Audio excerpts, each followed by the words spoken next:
Hola a todos, soy el pastor Gabriel González y le doy gracias a Dios por tener el privilegio nuevamente esta semana de traer la enseñanza de la Parashá Re, que significa observa y comprende Deuteronomio 11:26 al 16, verso 17. Los episodios que estaremos tocando esta semana en esta enseñanza son la elección entre el bien y el mal, eliminación de la idolatría, la instrucción sobre los animales permitidos y no permitidos para comer, la instrucción acerca del diezmo, todo sobre el año sabático o el año Shemitah y las leyes de peregrinaje. Acompáñeme por favor a Deuteronomio 11:26 y lea conmigo. Mirad, hoy pongo ante vosotros la bendición y la maldición. La bendición, si escucháis los mandamientos del Eterno vuestro Dios, que yo os ordeno hoy. Y la maldición, si no escucháis los mandamientos del Eterno vuestro Dios, y os apartáis del camino que yo os ordeno hoy, para andar en pos de dioses ajenos que no habéis conocido. Es decir, observa, ante ti tienes dos opciones para elegir. Escoge la correcta. Esto prueba que el Eterno no nos hizo unos seres mecánicos, que no tienen una comprensión, un entendimiento de lo que van a hacer o a escoger, sino que nos hizo con una libre voluntad para decidir entre lo que queremos y lo que no queremos, a quien queremos seguir y a quien no queremos seguir, a quien debemos obedecer y a quien no vamos a obedecer. Eres libre de escoger la que quieran, nadie está obligado a obedecer o a pecar. Si eligiéramos el pecado, esa libertad no nos exime de las responsabilidades o consecuencias que esa decisión conlleva para nuestra vida. Pero el Eterno anhela que nosotros escogemos la vida para que nos vaya bien, no solo a nosotros, sino a nuestra familia, a nuestra casa y a nuestros descendientes. Esa libre decisión corresponde a un código jurídico ya establecido por Dios. Es decir, hay una ley ya establecida donde por cada acción en obediencia, por cada decisión en obediencia, la bendición nos alcanzará. Pero por cada acción o decisión en desobediencia, la maldición te afectará. Están puestas delante de nuestra vida, en nuestras circunstancias, en nuestro alrededor, están ahí.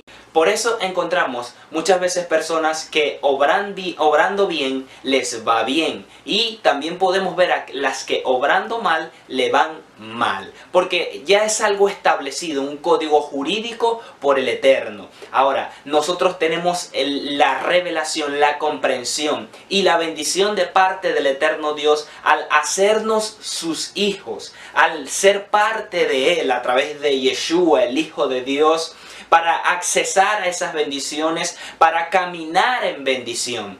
Por eso somos portadores de bendición. Yo soy la bendición que llega a un lugar, ya que a través de mis acciones, todo eso, hay un manto de cobertura de parte del Eterno Dios que nos mantiene protegidos, que nos mantiene resguardados de todas las consecuencias que el enemigo aprovecha cuando las personas caminan en desobediencia. El Eterno lo que quería establecer en sí para todo su pueblo es que ellos caminaran alineados en su mover profético, en su dirección, en su instrucción, para que entonces la cobertura estuviese sobre ellos y fueran libres de los enemigos. Por eso dice la palabra en esta porción que el enemigo no los oprimiría y los atacaría. En el verso 29 dice: y acontecerá que cuando el Eterno tu Dios te haya introducido en la tierra a la cual entras para poseerla, pronunciarás la bendición sobre el monte Gerizim y la maldición sobre el monte Ebal. Deteniéndonos aquí, encontramos tres palabras claves: legisladores, testigos y también quiero agregar a nuestro padre Abraham. ¿Por qué legisladores? El Eterno les da la dirección de que al atravesar el Jordán y durante este proceso que llevó la conquista de la tierra, al llegar al punto o al territorio donde sería el monte Ebal y el monte Gerizim, ellos establecerían la legislación del eterno Dios, es decir, la instrucción del eterno pronunciándola sobre ese lugar. Ahora, ¿qué son legisladores? Aquel que establece leyes. Dependerá de la constitución de cada estado la asignación del poder legislativo a uno u otro órgano o persona. El pueblo de Israel en la posición del monte Ebal y el monte Gerizim, ellos ejercerían la función de legisladores asignados por el eterno Dios para proclamar toda la Torá del eterno y lo que representaría las bendiciones y las maldiciones. La segunda palabra es testigo, persona que está presente en un acto o en una acción. Es decir, persona que ha presenciado un hecho determinado y declara en un juicio dando testimonio de ellos. El pueblo de Israel estaría abajo frente al monte Ebal y otros frente al monte Gerizim. Ellos en ese momento estaban de testigos sobre esa legislación que se estaba estableciendo. Recordemos lo que dijimos anteriormente.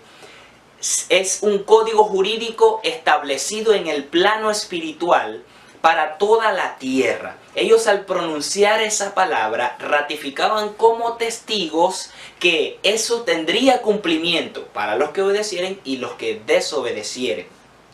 Pero no solo yo puedo ver al pueblo de Israel como testigos, sino que en muchas ocasiones el Eterno llama al cielo y a la tierra como testigos. El monte Ebal, en este caso, ejercería esa función de testigo y el monte Gerizim también. Por lo tanto, el testigo está presente hasta hoy en día de las palabras declaradas por el Eterno a través de su pueblo en ese lugar. Y lo tercero es nuestro padre Abraham. En Génesis 26, 4, 5 dice: multiplicaré tu descendencia como las estrellas de los cielos. Daré a tu descendencia todas estas tierras, y todas las naciones de la tierra serán benditas en tu simiente. Por cuanto Abraham oyó mi voz y guardó mis preceptos, mis mandamientos, mis estatutos y mis leyes. Ellos estaban en el valle de Shechem, donde Abraham llegó por primera vez a la tierra de Canaán, y en ese lugar el Eterno le da una palabra que le entregaría esa tierra. Ellos estando en este lugar, esa palabra tiene cumplimiento, tiene parte de su cumplimiento, ya que ellos entraron en numerosa cantidad y comenzarían a guardar los estatutos, los mandamientos y sus instrucciones, así como lo declaró sobre Abraham. Veamos dónde está ubicado hoy en día este lugar. En la siguiente imagen podremos ver el monte Ebal a la derecha y el monte Gerizim a la izquierda. El monte Ebal está al norte y el monte Gerizim está al sur. Mucho más al sur se encuentra el monte de Sión, donde está Jerusalén. Acontecimientos importantes en Shechem, en este lugar donde ellos proclamaron en el valle, entre los dos montes donde ellos proclamaron las bendiciones y las maldiciones, son el primer altar que Abraham levantó fue en ese lugar.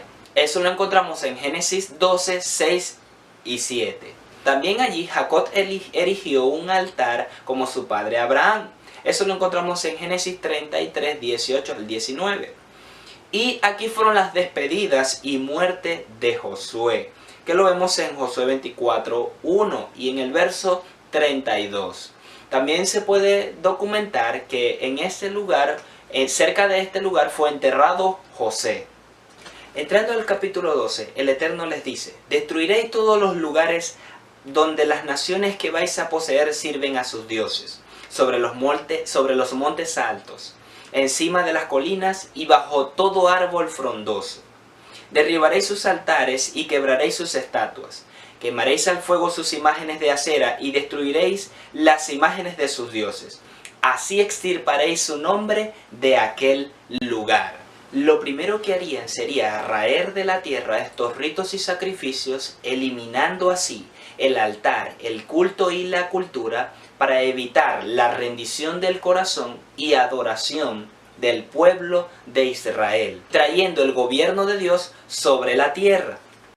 Luego dice, pero no harán así para con el Eterno su Dios, sino que el lugar que el Eterno vuestro Dios escoja entre todas vuestras tribus, para poner allí su nombre para su morada, ese buscaréis, y allá iréis. Es decir, ellos no iban a levantar altares en cualquier lugar, en toda colina, debajo de todo árbol frondoso, o en cualquier lugar alto, sino que irían al lugar que el Eterno Dios escogiera. Ahora, ¿cuál sería ese lugar? En Génesis 14:18 dice, pero Melquisedec, rey de Salem, sacerdote del Dios Altísimo. Y en Salmos 76:2 dice, en Salem está su tienda y tiene su morada en Sión. Este Melquisedec, sacerdote del Dios Altísimo, habla de la ciudad de Salem, donde el eterno Dios tenía un sacerdote. Y en el Salmo 76 vemos que dice Sión, que es su morada. Es decir, Salem era la misma Sión. Ya tenemos una referencia donde el eterno Dios iba a hacer morar allí su nombre. Segundo, vemos cómo Abraham entrega a su hijo en el monte Moriah. A su hijo Isaac lo iba a sacrificar. Y en 2 de Crónicas 3:1 dice, comenzó Salomón pues a edificar la casa del Eterno en Jerusalén, en el monte Moriah, donde se había aparecido a David su padre, en el lugar que David había preparado, en la era de Ornán Jebuseo. Es el mismo lugar en el cual Abraham, hace muchos años atrás, entregó su hijo al eterno Dios. En 2 de Crónicas 6 dice, desde el día en que saqué a mi pueblo de la tierra de Egipto, no he escogido a ninguna ciudad de entre las tribus de Israel para edificar una casa donde estuviera mi nombre. Ni escogí a hombre alguno para que fuera caudillo de mi pueblo Israel, sino que escogí a Jerusalén para que mi nombre esté allí, y escogí a David para que esté sobre mi pueblo Israel. Ya podemos ver que el Eterno escoge a Jerusalén como el lugar donde Él hace morar su nombre y el lugar donde decide construir casa. Y sería la capital del reino y gobierno del Mesías. En el Salmo 110:4 dice, juró el Eterno y no se retractará. Tú eres sacerdote para siempre según el orden de Melquisedec. Yeshua es el mismo Melquisedec que se habla en Génesis, al cual Abraham entregó los diezmos de todo el botín. En Salmos 2:6 dice, yo mismo he ungido a mi rey sobre Sión, mi santo monte. Es decir, este lugar sería la capital del reino y el gobierno de Yeshua. También este lugar será el centro mundial de adoración. En el Salmo 48:1-3 dice, grande es el Eterno y digno de ser alabado en gran manera en la ciudad de nuestro Dios, en su santo monte. Hermosa elevación, gozo de toda la tierra, monte Sión, vórtice del Aquilón, ciudad del gran rey. Elohim entre sus palacios, descuella como alta torre. Y Zacarías 2:10-11 dice, canta alabanzas y alégrate, hija de Sión, porque yo vengo a morar en medio de ti, dice el Eterno.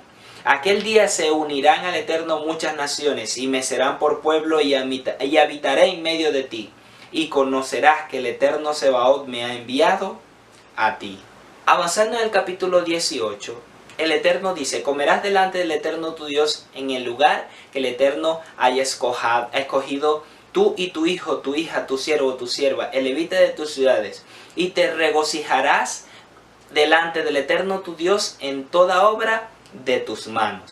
Podemos ver cómo el Eterno tiene gran importancia a la hora de compartir la mesa. Y es que la mesa no es solo el lugar en el cual se ingieren unos alimentos, sino que es un lugar de reunión en familia para honrar al Eterno. No solo dar gracias por los alimentos que nos da, sino que Él hace énfasis para compartir en Shabbat a la mesa.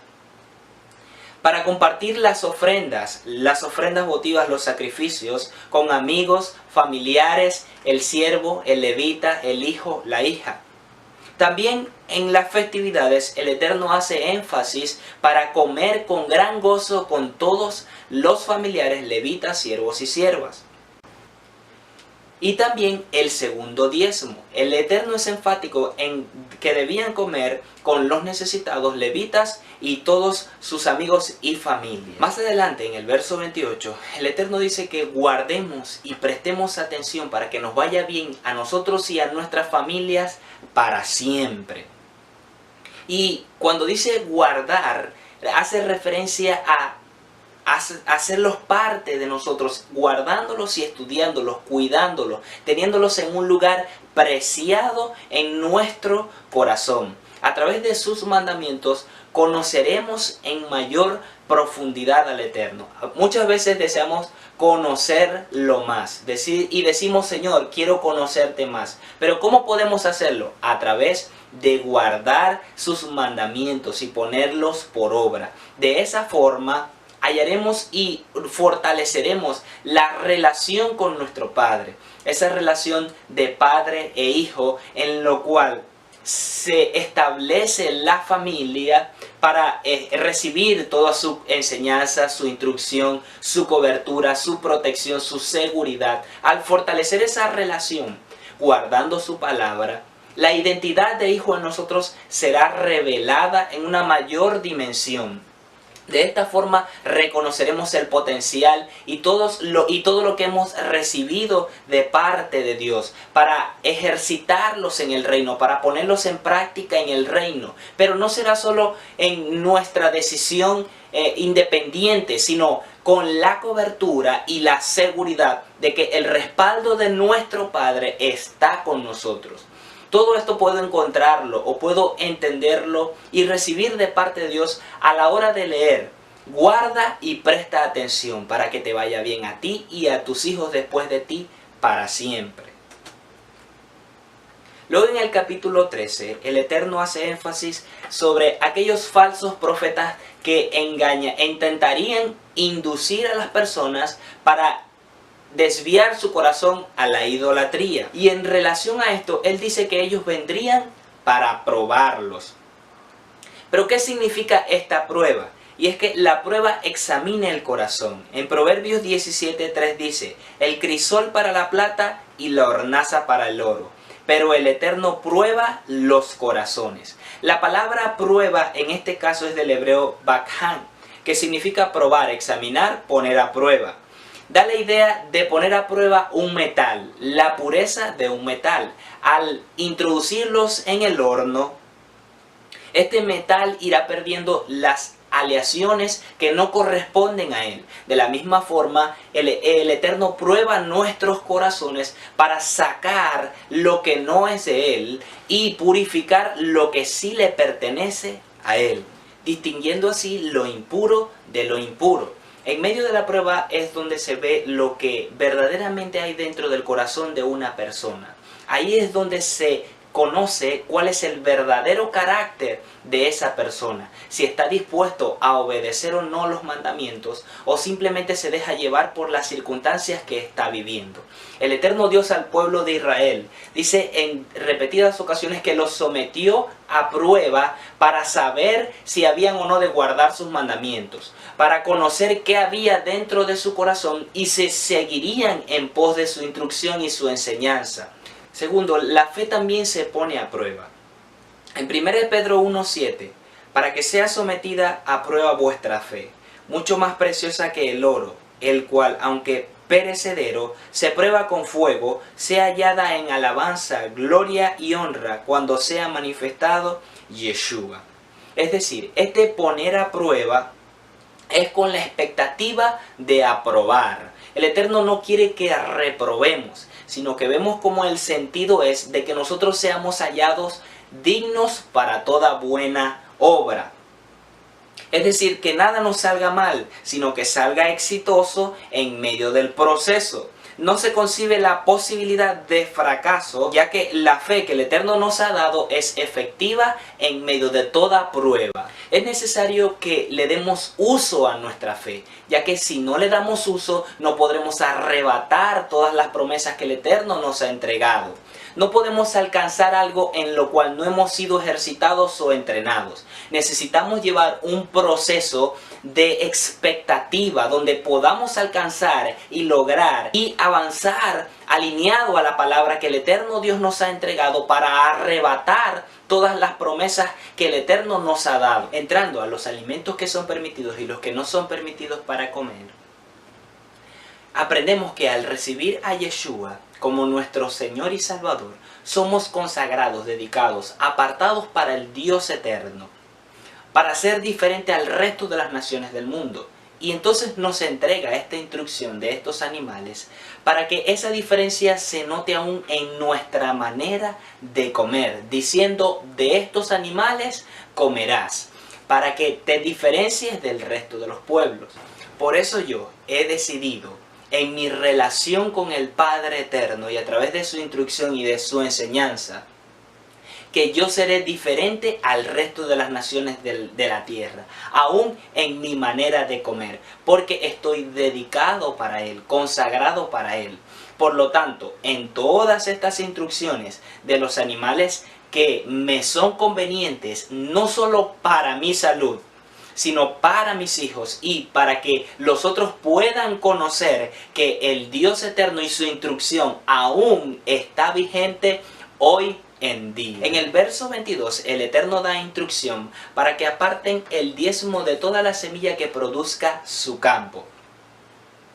Y en el verso 23 dice que deberán comer el diezmo de su vino, de su grano y de su aceite en el lugar que el Eterno haga escoger allí su nombre. Aquí podemos encontrar que en el verso 22 ese diezmo era el consagrado a los levitas, el que les pertenecía a ellos. Más en el verso 23 hace referencia al segundo diezmo, el que se debía compartir en familia y todo lo que ellos llevaran al día de la fiesta que tocaba en esa ocasión. Podemos ver en la siguiente tabla el año que correspondía para cada diezmo. El primer diezmo correspondía todos los años, excepto el año shabático, donde no se diezmaba. El segundo diezmo, que debía comerse en el lugar donde el Eterno haga morar allí su nombre, con su familia, sus siervos y todos los que los acompañaran, sería en el año 1, en el año 2, en el año 4 y en el año 5. El Eterno da instrucciones para que en el tercer año y en el sexto año ese segundo diezmo sea dado a los pobres, sea dedicado para ellos. Y de esa forma el Eterno te bendecirá en todo lo que emprendas y en todo lo que toque tu mano. Pasando al siguiente capítulo, nos encontramos con el año de la remisión.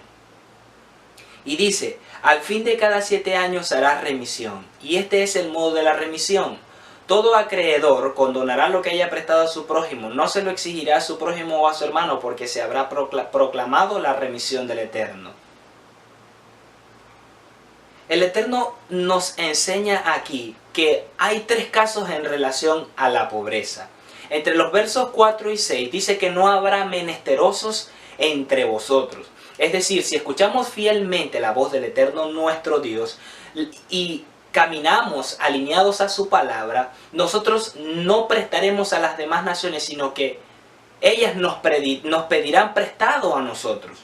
El segundo es que entre los versos 7 y 10 dice que si hay algún menesteroso entre vosotros, por causa de alguna desobediencia, a esa persona le prestaríamos para cubrir esas necesidades que le urgieran. Y lo tercero es, entre los versos 11 y 18, que nunca faltarían pobres en la tierra. Es decir, que su nivel de desobediencia caería tan bajo que algunos hasta se venderían como esclavos. Estos tendrían que ser liberados en el año de la remisión. El año de la remisión, el Eterno lo entregó para establecer generosidad, igualdad social y que no hubiese pobreza sobre la tierra. Y estas son las dos diferencias. En la desobediencia habrían menesterosos, pedirían prestados y se enseñorearían de ellos. Y si caminaban en obediencia, serían bendecidos abundantemente, prestarían a otros y se enseñorearían de las otras naciones. Los siguientes son las tres fiestas de peregrinación, que son Pesaj, Shavuot y Tabernáculos o Sukkot. En esta porción el Eterno hace nuevamente un detalle exhaustivo de lo que serían estas tres fiestas, haciendo énfasis solo en ellas para que ellos se dirigieran hacia el lugar donde el Eterno haga morar allí su nombre, que ya dejamos en claro que era Jerusalén, y en ese lugar ellos comerían el segundo diezmo, compartirían en familia, se reunirían, adorarían y honrarían al Dios eterno, cumpliendo así su palabra. Y dice que el Eterno los prosperaría en todo lo que emprendieran. De esta forma, 3 veces al año estarían reunidos en Jerusalén compareciendo ante el Eterno. Y quiero terminar con esto. En Zacarías 14:16 dice: y sucederá que cada uno que quede de todas las naciones que se enfrentaron en Jerusalén ascenderá de año en año a adorar al Rey, el Señor de señores, y celebrará la fiesta de los tabernáculos. Cuando estemos con Él, también celebraremos estas festividades, también nos reuniremos con Él y también adoraremos junto a Él. Doy gracias al Dios eterno porque semana a semana, Shabbat tras Shabbat, de gloria en gloria, el Eterno abre su revelación en tu vida para romper todo argumento contrario a su verdad. Y que la verdad sobre ti trae una plena libertad de su conocimiento, de su relación, de tu identidad como hijo en Él, para caminar afirmado, afianzado en la asignación del eterno Dios para tu vida, para el tiempo y con las personas correctas en las cuales tú estás. Te bendigo en el nombre de Yeshua. Amén.